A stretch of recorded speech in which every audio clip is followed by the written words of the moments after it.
화이팅! 근데 제가 하는 방법에서는 하나의 상품에 드는 시간이 굉장히 많이 들어요. 하지만 그 상품이 어느 정도 순위에 안착을 했을 때는 지속적인 판매가 계속 이루어지거든요. 그리고 이 상품을 내가 나중에 브랜딩을 할 수 있다는 장점이 있어요. 네, 그렇죠. 그러면은 스텝을 어떻게 잡아가야 되냐면, 내가 하나의 상품이라도 그냥 못 만들어도 상관없어요. 나만의 상세 페이지와 나만의 설득 구조를 하나는 만들어 보겠다, 이런 목적을 하나 가지시면 돼요. 그러니까 나의 뜻이 소비자에게 전달되기를 바라는 페이지가 하나 있어야 되고, 네. 그리고 그거에 맞는 상품이 하나만 있어도 돼요. 이렇게 되면 이제 설득이 갖춰진 거거든요. 이 세상에 나갈 수 있는 상품이 하나 나온 거잖아요. 그럼 그거를, 저는 예전에 스마트 스토어를 하라고 했지만 요즘은 쿠팡을 먼저 하라고 해요. 쿠팡은 정말 지금 2023년도에 굉장한 사기적인 광고예요. 아직 많은 셀러들이 들어왔다고 하지만 광고를 돌리는 것만으로도 매출을 경험한 셀러들이 지금 굉장히 많거든요. 네. 근데 그 모든 셀러들의 단점이 뭐냐면, 나만의 상품을 메이킹한 능력이 별로 없어요, 지금 현재. 그러면은 첫 번째로 아까 제가 말한 것처럼 나만의 상품을 하나 내가 기획해서 만들어 보겠다라는 목적만 가지시고 하나 해보시고, 그 다음 쿠팡에 가서 광고를 그냥 돌려보세요. 그러면은 나가는 마법이 이루어집니다. 어렵나요? 아니요. 저는 알기는 아는데 제가 한창 1년차 때 네네. 그때 당시에 쿠팡 광고가 처음 나왔어요. 아, 네. 2020년도였던 것 같아요. 제가 거의 그때쯤부터 시작했으니까. 네. 그때 쿠팡 광고가 처음 나와서 막 쿠팡에서 뭐 광고도 해봐라고 전화도 오고 막 그러잖아요. 아, 맞아요, 맞아요. 네. 그때 당시에 제가 잘 나가는 아이템들이 몇 개 있어서 쿠팡 광고를 걔가 구매 대행임에도 불구하고 돌렸죠. 돌렸는데 어땠나요? 커피 머신 카테고리에서 제 아이템이 1등부터 9등까지 먹어버린 거예요. 그때 당시에 처음 광고가 나왔으니까 그때 되게 신기한 경험을 하고 나서, 근데 문제는 구매 대행은 상품이 뜨면 다 카피가 나거든요. 아, 맞아요. 네, 그래서 와르륵 무너졌던 경험이 있어요. 그 뒤로는 제가 지금 취하고 있는 스탠스는 2등을 하자라는 스탠스예요. 2등 전략도 좋죠. 너무 좋죠. 그런 게 있나요? 아니. 전략이라고 저는 생각 안 했고 네네. 그냥 이때까지는 구독자분들한테 말씀드릴 때 저희는 그 한 상품이 한 달에 2-3개 팔리는 제품을 여러 개 만들라고 말씀을 드려요.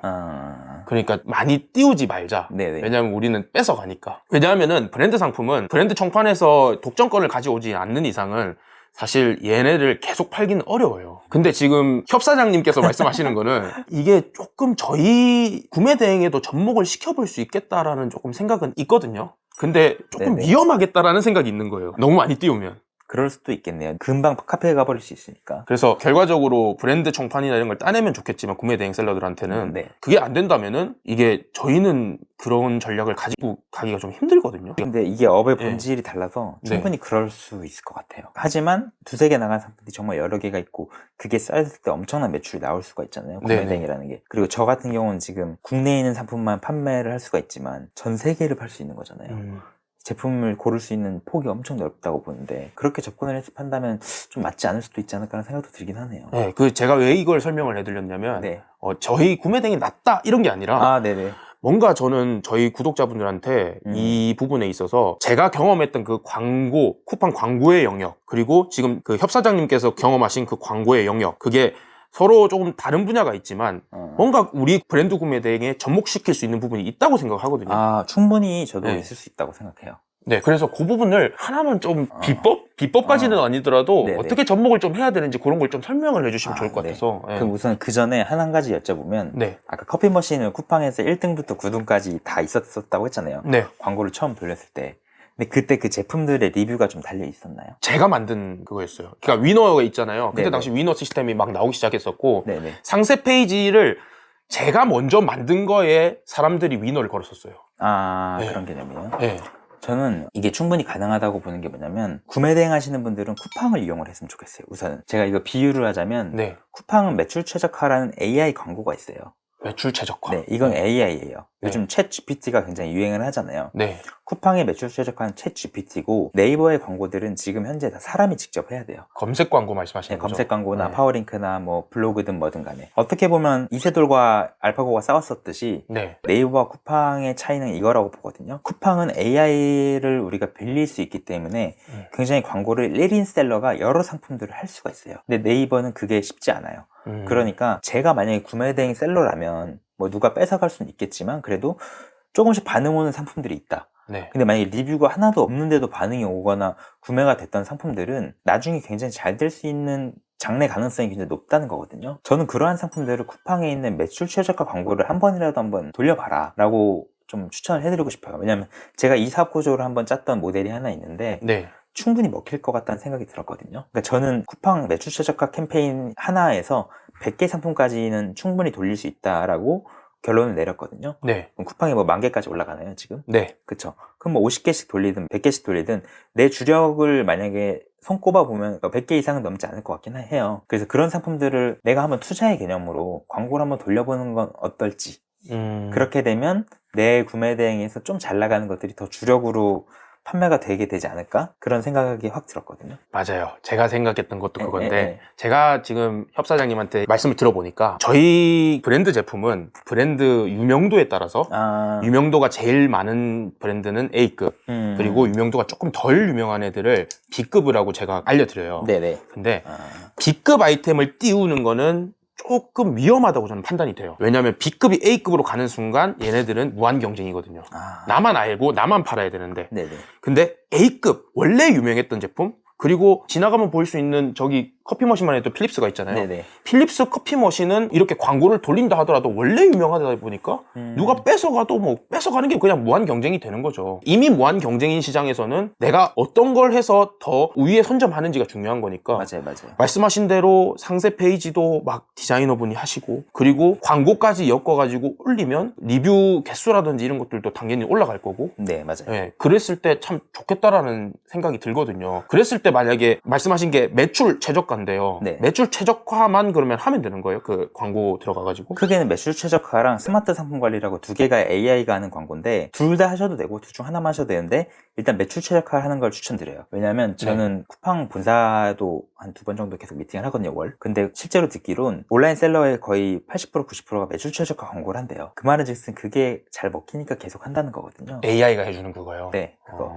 그래서 제가 구매대행 쪽 지식이 많진 않지만 정 사장님이 생각했을 때 이런 광고가 접목됐을 때 괜찮은 상품군이 있을 것 같아요. A급이든 됐든 B급이 됐든 아니면 일정 카테고리가 됐든 그런 것들과 만약에 제가 말한 이 지식이 합쳐져서 융합이 되면 저는 퍼포먼스가 난다고 봐요. 저도 그럴 것 같아요. 네네. 네, 사실 빨리 그 김 매니저한테 얘기하고 싶은데 그 광고를 저도 사실은 이때까지는 뭐 CPC 광고라든지 이런 걸 아예 모르고 있다가 네네. 그냥 예전에 했던 그런 거밖에 모르고 있다가 요새는 이 그 구매 대행 시장이 상당히 고도화되고 그리고 경쟁이 심해지면서 아 광고 같은 것도 많이 공부를 해야겠구나라고 생각이 드는데 제가 협사장님 채널을 보니까 그런 거를 좀 설명을 하시는 것 같더라고요. 맞아요. 저희는 제 채널 구독자분들의 80%가 쿠팡 광고 때문에 와요, 사실. 제가 쿠팡에서 좀 굉장히 포지셔닝이 많이 됐고 실제로 쿠팡을 만약에 아까 돌린다고 하면 조금 더 차별성을 줄 수 있다면 썸네일만 조금 바꿔도 차별성이 전 될 거라고 보거든요. 그 썸네일만 바꾸고 돌려도 훨씬 더 효율적일 것 같고 실제로 제가 올렸던 영상 중에 지금은 쿠팡에서 막혔어요. 네. 근데 과거에 썸네일을 GIF로 만들 수가 있었어요.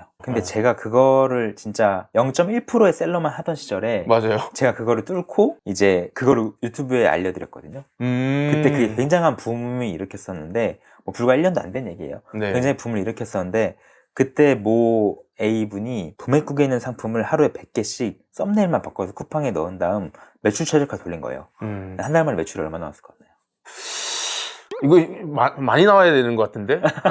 한 2, 3억 나와야 되나? 네, 최소 1억 이상 나왔어요. 그렇죠. 네, 그거 하나만 해서. 그럼 여기서 검증이 된 거죠. 썸네일만 바꾸고 돌려도 되는구나. 근데 그땐 썸네일이 GIF니까 얼마나 튀었겠어요. 사실 썸네일의 본질은 클릭률을 받기 위함인 건데 라고 말씀드릴 수 있을 것 같아요. 네.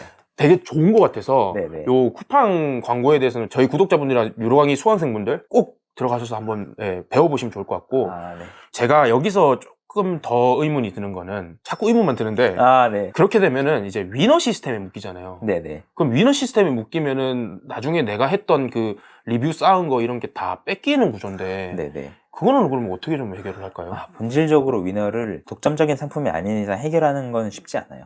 솔직하게는.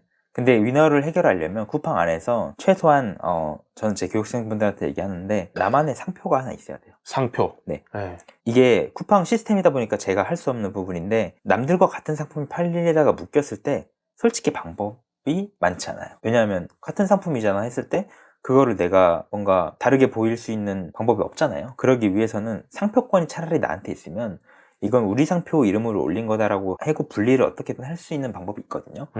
근데 상표가 없다면 이 아이템 위너의 지옥이라고 할까요? 여기서 헤어나오지는 못할 거예요, 본질적으로. 그러면 국내 위탁은 상표권을 등록할 수 있는 방법이 있다는 거죠? 네. 아... 쿠팡은 아직까지도 네이버와 다르게 상표권만 있어도 보호를 해줘요. 근데 음... 네이버는 좀 더 디테일하게 하면 그 상표권 안에 있는 코드의 제품을 네가 팔고 있어? 그것까지 맞아야 보호를 해줘요. 이 차이가 있어요. 아, 이게 진짜 배우면 배울수록 어려운데 그런데 제 생각에는 와, 지금 이거를 도전하게 되면은 이왕 도전하는 거 진입장벽이 높은 걸 도전했을 때 나중에 상당히 얻는 그 베네핏이 엄청날 것 같거든요. 모든 메커니즘 사실 그렇죠. 진짜 진입장벽이 있는 거를 먼저 시도한 사람이 더 높은 위치에 가잖아요. 우리 이 세상 자체가. 네, 그렇죠. 그래서 아까 제가 GIF 올렸을 때 그걸 가장 먼저 실행하신 분들이 그러한 성과를 낸 것처럼 지금 제가 말씀드린 거를 구매 대행과 접목해서 실행하시는 분들이 분명히 있을 거예요. 있을 거예요. 아, 좋습니다. 약간 팁 같은 거는 많이 들어본 것 같고 예, 더한 팁들은 온라인 협객 채널에서 많이 연재를 해주고 계시니까 한번 확인해 보시면 좋을 것 같고요. 저는 개인적으로 협사장님께 궁금했던 거는 저희 구매 대행은 법인으로 사업을 할 수 없는 구조예요. 아, 그래요? 예, 저희는 소명 때문에 왜냐하면 환율도 요동치고 그리고 정확한 금액으로 소명을 할 수가 없기 때문에 법인으로 운영하면 상당히 위험한 경우가 많거든요. 그러면 국내 위탁은 법인으로 하면 더 좋은 건가요? 국내 위탁은 사실 법인이다 개인이다 차이가 없어요. 차이 없어요? 그냥 제가 법인으로 간 이유는 일정 매출 규모가 개인에서 버틸 수 있는 세율 구간을 넘었기 때문. 그래서 넘어간 거지. 여기서는 법인이다 개인이다 뭐가 유리하다는 없어요. 단지 하나, 소싱을 갈 때 법인 명함을 가지고 갈 때의 신빙성은 있죠. 그 정도 하나예요. 저도 지금 법인 하나 운영하고 있고 개인 사업자는 7개가 있어요. 와, 구매 대행 사업자 7개. 그러니까 총 8개인데 사실 저는 적은 편이에요. 아, 그래요? 브랜드 구매 대행이고 수동 등록이기 때문에. 근데 완전 초대량 등록을 하시는 분들은 제가 본 분은 사업자가 120개 있는 분도 봤거든요. 와, 공장령이네요. 세무관리에 월 세무비에 주소도 아마 비상주 쓰실 거고. 그렇죠. 관리가 쉽지 않겠네요. 근데 그거 아세요? 중국 구매 대행 처음 배우러 가면 사업자 5개 등록해오라고 하는 거 아세요? 아, 첫 번째 미션이요?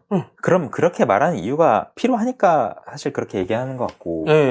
구매 대행할 때는 그게 기본 세팅값 아닐까요, 그럼? 그쵸. 저도 그 중국 쪽도 다 해보고, 그리고 병행 수입이나 그 다음에 브랜드 총판 같은 경우에는 법인으로 가능한 부분이 있어가지고 그래서 법인을 하고 있는 건데 그러면 결과적으로 국내 위탁도 세금 부분에서는 관련이 없으면 그냥 개인 사업자로 처음에 시작하면 되는 거죠. 제 사업 구조는 개인 사업자로 버틸 수 있을 만큼 버티면 좋다. 버틸 수 있는 만큼이 어디예요? 일반적으로 연매출 15억이 넘으면 성실신고 대상이 돼요. 도소매 기준이니까. 네, 도소매 기준. 제가 이거 세무적인 거는 좀 예민할 수 있는데 성실신고가 넘어가면 말 그대로 세금을 성실하게 납부하게 됩니다. 그럼 그 시기에 고민을 하게 될 거예요. 내가 법인으로 넘어갔을 때의 절세 포인트가 더 좋을지 개인으로 남아있을 때의 절세 포인트가 좋을지 이 지점에서는 거의 법인으로 넘어가더라고요. 지금 말씀하시는 게 많이 버시는가 봐. 그게 매출이 어느 정도 올라가다 보면 그런 고민을 한 날이 오더라고요. 제가 작년에 성실 그걸로 할 것 같다고 세무사님이 그래서 작년 11월, 12월을 스토어를 닫았어요. 근데 넘어가 버렸어요. 이렇게 넘어가시는 분들이 11월, 12월에 하루하루가 살얼음판 위를 걸어요. 네, 맞아요. 진짜로. 아, 오늘 돼야 되는데? 아, 내일이야? 다음 주야? 아, 큰일 났다. 매출 들어오네? 어떡해? 그러다가 그냥 막아! 이렇게 되는 거잖아요. 하셨었던 거예요? 저도 그런 순간들이 다 있었어요. 그렇게 저도 작년에 했는데 이번에 넘어왔다고 이제 몰랐는데 원래는 그 종소세가 5월에 그 신고하잖아요. 근데 갑자기 6월로 바뀐다는 거예요. 그럼 뭐 때문에 바뀌는 거예요? 넘었대요. 근데 저희는 서비스업으로 기준으로 돼 있어서 지금 서비스업 5억 기준이에요. 와, 너무 빡빡한데? 순수익 기준이기 때문에 그래요, 저희는. 순수익이 매출 기준이라서. 구매 대행은 다 서비스업 기준이에요. 아, 구매 대행이 서비스업이에요? 네, 원래는 그랬어요. 그러니까 제가 할 때 당시 2019년 당시만 해도 서비스업의 해외 구매 대행이었는데 지금 도소매로 바뀐 지 2, 3년밖에 안 됐어요. 근데 저는 첫 사업자가 서비스업으로 돼 있다 보니까 그리고 조특법 제6조에 의해서 그 청년 창업 혜택 그거를 받기 위해서는 유지를 할 수밖에 없었거든요. 그래서 저는 지금 서비스업으로 돼 있기 때문에 원래는 도소매로 돼 있었으면 제가 안 넘어갔을 수도 있는데 지금 넘어갔는데 제 세무 상담을 좀 드리려 하는데 넘어가면 끝이에요?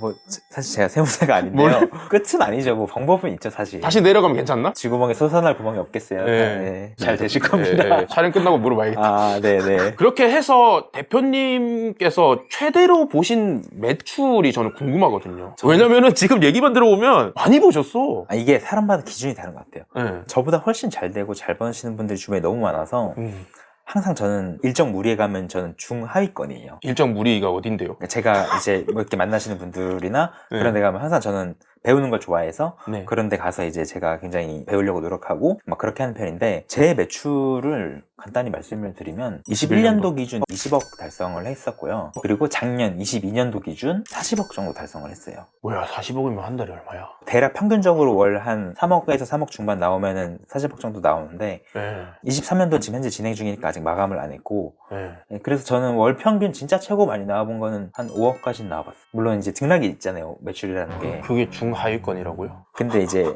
일정 모임들. 부자 모임에 가셔서 그렇게 하시나? 근데 사실 구매 대행이 오히려 수익률은 더 좋을 수도 있지 않을까라는 생각도 드는데 매출이 또 많아지다 보면 그만큼의 고정비나 이런 것들이 많아져서 아마 수익률은 좀 떨어질 거예요. 구매 대행보다. 그러면 지금 그렇게 했을 때 직원이 몇 분 정도 계시는 거예요? 저는 지금 직원이 현재 6명. 저는 딱 6인 체제가 좋은 것 같아요. 6명, 7명 정도 유지를 했었어요. 지금 그렇게 해서 운영을 하고 있고 매출은 뭐 작년과 비슷하게 가고 있습니다. 그럼 그 정도 했을 때 직원분들의 포지션이 궁금하거든요. 제가 오늘 많이 뽑아보려고 준비 중입니다. 이것도 다 다를 것 같아요. 회사마다 구조가. 그래서 구조에 대한 고민도 정말 많이 했는데 우선은 물류 쪽 한 명이 있고요. 네. 저는 또 물류창고를 운영을 하고 있다 보니까 물류창고 인천에 있는 거예요? 저기 인천 서구에 있어요. 한번 가보고 싶다. 오세요. 언제든지 오세요. 언제든지요? 컨텐츠도 네, 찍으시고. 그러니까. 저 물류창고는 제가 작년에 쿠팡 로켓을 시작하면서 시작을 한 거고 그리고 그 다음 이제 마케팅 직원들이 한 3명 정도가 있고 역시 마케팅이 많이 들어가는구나. 그 다음 디자이너 1명 그리고 CS 1명 뭐 이렇게 있습니다. 그럼 발주는 협사장님께서 직접 하시는? 아니요. CS 발주 하시는 분이 같이? 발주 같이 하고 있어요. 네. 그렇구나. 네. 한번 진짜 다음에 기회 주시면은 가까우니까 또. 가깝습니다. 근데 협사장님 유튜브에도 나간 적이 있나요? 아니요. 창고는 나간 적 없고 창고 사진만 나갔던 적이 있었던 것 같아요. 그러니까 그 안에 아이템이 또 중요한 아이템일 거 아니에요. 그렇기도 하죠 사실. 그렇죠. 네. 그러면은 단독으로 쓰시는 거예요? 저는 100평짜리 창고 운영을 하고 있고 지금 단독으로 쓰고 있어요. 100평은 월세 얼마 정도 돼요? 월세도 진짜 개인적으로 궁금해서. 100평 기준 월세가 대략 부가세 포함 300.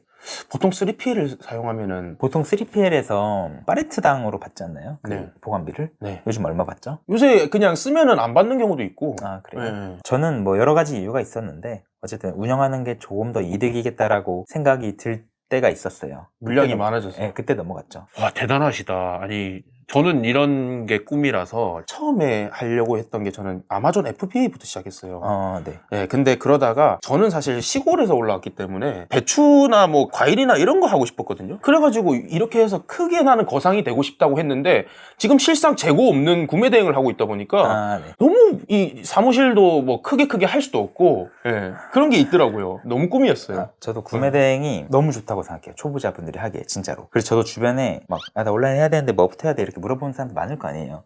그러면은 국내 위탁도 좋은데 구매 대행도 해봐. 구매 대행도 요즘 좋고 굉장히 노력만 하면 빠른 시일 내에 수익화를 벌 수가 있다라고 얘기를 하거든요. 네. 근데 그렇게 수익화 많이 하시는 구매 대행 셀러분들은 이제 나중에 어느 정도 안정감이 생기면 브랜드를 하나씩 또 하기도 하더라고요. 그런 분들은 또 그때 되면 저와 같은 비슷한 스텝을 또 밟아도 좋지 않을까라고 생각하고 아까 거상이 되고 싶다고 한 게 정말 공감이 가는 게 저도 엄청 촌놈 출신이에요. 전 제주도 출신이고요. 오, 진짜요? 저도 정말 촌놈 출신이고 뭔가를 해보자, 거상이 돼보자라는 생각으로 올라왔던 사람이라서 열심히 하고 있죠. 그러니까 많이 소통해야 돼요. 왜냐하면 저도 이제 브랜드 하다 보면은 브랜드 총판권을 가지게 되는데 그렇더라고요. 네, 그죠? 이제 총판 4개 들고 있는 사람이에요. 그러니까 저도 제 아이템을 지금 빨리 띄워야 되는 상황인데 그러려면은 저도 이때까지는 뭐 광고도 안 배워보고 이랬지만은 대표님 수업을 들어야 되는 것 같아요. 들었어요. 전 사장님 오면 좋죠. 네. 거리도 가깝더라고요. 네. 그러면은 어느 정도 제가 저희 채널에 필요한 정보들은 다 뽑아먹은 것 같아요. 네.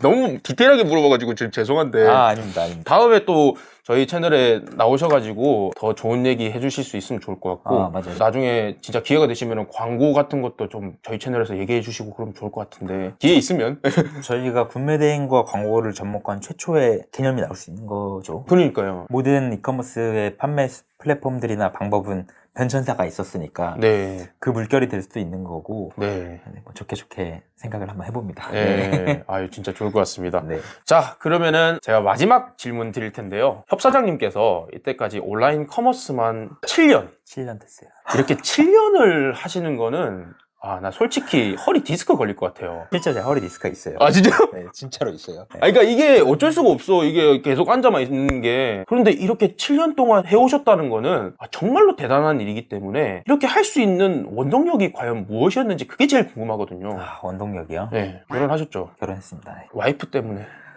원동력이라면 제가 결혼 제가 작년에 해서 지금은 원동력이 와이프이기도 하죠. 사실 뭐 가족인 것 같기도 해요. 원동력이라고 하면. 와이프는 아니고요? 와이프도 가족이죠.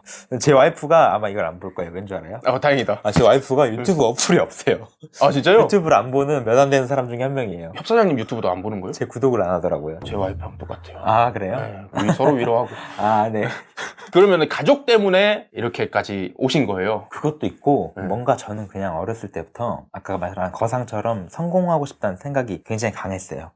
자아 실현의 욕구가 좀 셌었는데, 그리고 제가 항상 좀 남들 많이 도와주고 이렇게까지 해도 되나 싶을 정도로 많이 도와주면서 살아왔어요.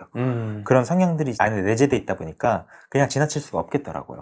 그리고 그런 사람들이 잘 되는 거 보면서도 성과를 느끼고 그러려면 내가 더 잘 돼야겠다 이런 생각도 들면서 지금은 뭔가 원동력이 당연히 내 사람, 내 가족을 내가 지켜야 된다는 정말 책임감도 있지만, 나아가서는 내가 진짜 좋은 영향력을 끼쳐서 뭐 한 명이라도 뭔가 이 세상에서 바꿀 수 있는 게 있으면 그보다 더 가치 있는 일이 있을까라는 생각이 들어요. 그래서 그런 생각으로 원동력을 삼고 있고, 그 생각을 해봤어요. 나는 과연 쉴 수 있는 사람인가? 라고 생각했을 때 잠시 쉴 수는 있겠지만 계속 달릴 것 같아요. 저는 그게 저란 사람이라고 메타인지를 했기 때문에 자연스럽게 원동력으로 나오게 되지 않나, 그러한 저의 기저들이. 그렇게 계속 달리고 달리는데 힘들진 않으세요?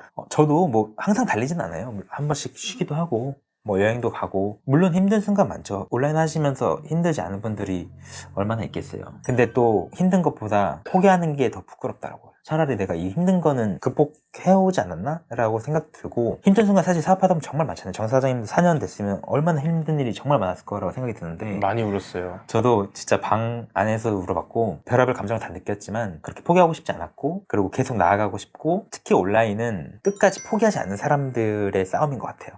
허리 디스크를 걸리더라도 계속 앉아있고 끝까지 하는 사람들이 잘 되는 것 같고, 잘된 사람들의 공통점들이 그 안에서의 좋은 실행력들이 딱 나왔을 때 엄청난 시너지가 나는 걸 봐서 저도 좀 그런 걸 믿고 계속 나아가고 있습니다. 그러면은 협사장님의 최종적인 목표는 뭐예요? 어디 가도 똑같이 하는 얘기가 있어요. 사실 돈이 목표가 되면 안 되지만 매출적으로 놓고 봤을 때는 100억이라는 매출을 만드는 게 제 목표예요. 근데 왜 100억이라는 매출을 만들었냐면, 100억이라는 매출을 내기까지 회사도 상장을 하겠죠. 그럼 제가 지금 데리고 있는 식구들, 직원들한테 조금 더 좋은 그 가정에서의 가장이 될 수 있게 해줄 수가 있고, 그럼 그 가장이 될 수 있게 해주면 그 가정이 또 행복해지잖아요. 그러한 영향력을 좀 끼치고 싶고, 100억이라는 목표를 만드는 동안 제가 만들어낼 상품, 판매하게 될 상품들이 있잖아요. 그것들이 이 온라인상에서 좀 선한 영향력을 끼쳐줄 수 있는 상품들이 되면 좋겠고, 이러한 셀카봉이 지금 저희에게 도움을 주는 것처럼 그러한 제품들을 많이 만들어주고 싶고, 그리고 나아가서는 진짜 내 브랜드, 누구나 알 법한 내 브랜드를 이 세상에 뭔가 하나 정도 남기고 싶다, 이러한 목표가 있습니다. 제가 들어보니까 우리 협사장님께서 왜 이렇게 저랑 같은 과의 얼굴을 가지게 됐는지 그냥 처음 딱 뵀을 때는 동년배라는 생각을 했는데, 네네. 와, 이분 되게 위압감이다, 고수의 느낌이 강하다 라고 생각을 했는데, 결과적으로 제가 인터뷰를 해본 결과 네. 진짜 칼 한 자루가 아니라 칼 100자루를 가지고 계신 느낌이에요. 물론 저도 저만의 칼을 많이 갈아왔죠. 그런 것들이 있었다고 보고. 알겠습니다. 그럼 여기까지 우리 온라인 협객 대표님을 모시고 좀 인터뷰 나눠봤고요. 네네. 마지막으로 우리 채널 구독자분들께 인사 한번 부탁드리겠습니다. 92년생 정사장 채널에 초대해 주셔서 너무 감사드리고, 생각보다 가까워서 또 자주 올 수 있을 것 같아요. 그래서 또 다시 저를 불러주시면 제가 와서 더 좋은 내용 드릴 수 있게 도와드리고, 정말 온라인에서 지금 누구나 쉽게 돈을 벌 수 있는 세상이지 않나. 대신 열심히만 한다면, 포기하지만 않는다면, 정말 이제는 정보의 홍수 시대고 누구나 공평한 정보를 받을 수가 있잖아요. 그래서 이 시대를 놓치지 않고 잘 나아가서 각자 원하는 그런 꿈, 목표, 돈, 자유, 시간 다 얻어가시길 정말 진심으로 바라겠습니다. 다음에 또 오겠습니다. 이렇게 온라인 협객 대표님과 함께 긴 시간 나눠봤고요. 광고 내용, 쿠팡 광고 내용 진짜 좋은 정보 많으니까 채널 놀러 가셔가지고 뭐 구독도 눌러주시고 그러시면 좋을 것 같습니다. 저희 채널 마지막으로 구독, 좋아요를 같이 해야 돼요. 아, 그래요? 이게 어떻게 해야 되지? 칼이라도 한 자루 들어야 되나? 저 지금 얘라도 뽑을까요? 구독, 좋아요 부탁드리겠습니다. 부탁드리겠습니다. 감사합니다.